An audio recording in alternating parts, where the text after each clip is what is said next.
2 दिवसापूर्वी मी एक इंग्लिश चॅनलवर गेली होती आणि त्यांचा मुद्दा होता हिंदी बनाम मराठी, जो महाराष्ट्रामध्ये विवाद चालला आहे त्याच्यावर मी पक्षाचा जो विचार आहे तो मांडत होते. त्याचमध्ये मला अँकर विचारलं मला मराठी येत आहे की नाही आणि मी बोलू शकते की नाही. मी त्यांना सांगितलं हो मी बोलू शकते पण माझी मराठी कमजोर आहे.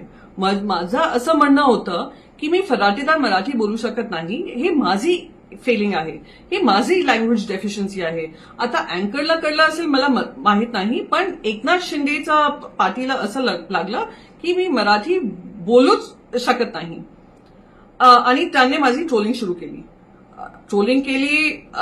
दिवस रात्री ट्रोलिंग होत होते, पण मी कधीही ट्रोलिंगला जबाब देत नाही आणि ध्यान पण देत नाही.